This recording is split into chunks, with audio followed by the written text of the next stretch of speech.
lancio di fumogeni in questo momento, c'è anche lancio di bottiglie. Come vedete è un momento di tensione, sono partiti gli idranti. Sono le 12:45 quando Via Messico si trasforma in una zona di guerriglia.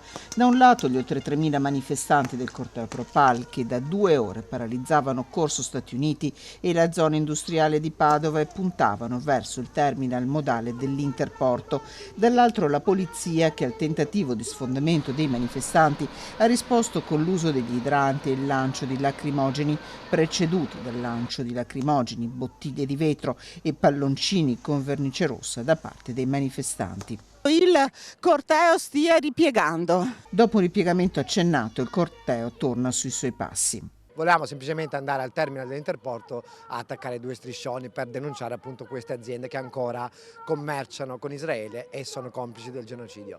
Abbiamo subito non una carica ma un sacco di lacrimogeni sparati dalla polizia e idranti senza alcun motivo. La lunga mattinata della zona industriale di Padova era partita poco dopo le 9, quando spicciolati manifestanti avevano iniziato a invadere il piazzale del mercato ortofrutticolo. Bandiere della Palestina, gente di tutte le età, anche famiglie con bambini. Abbiamo deciso di bloccare l'Interporto di Padova, uno degli snodi commerciali più grandi della città, dove passa il sistema produttivo di armi e di merci verso Israele. Qui lavorano imprese come Maersk, MSC, che sono direttamente coinvolte nel genocidio in corso in Palestina.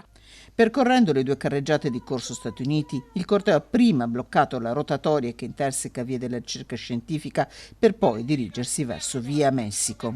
La paralisi è stata totale per oltre 3 ore. Sciopero oggi, sciopero domani! Padova così non si era mai vista, è uno dei blocchi più importanti e più forti che siano mai successi a Padova, peraltro avviene nel giorno dello sciopero generale. Le strade sono state chiuse non per scelta delle forze dell'ordine ma perché lo sciopero è riuscito in tutti i magazzini, abbiamo tantissimi lavoratori qua in corteo insieme a noi, non sono andati a lavorare. Una mattinata finita con un faccia a faccia che non ha registrato feriti né tra gli agenti di polizia né tra i manifestanti.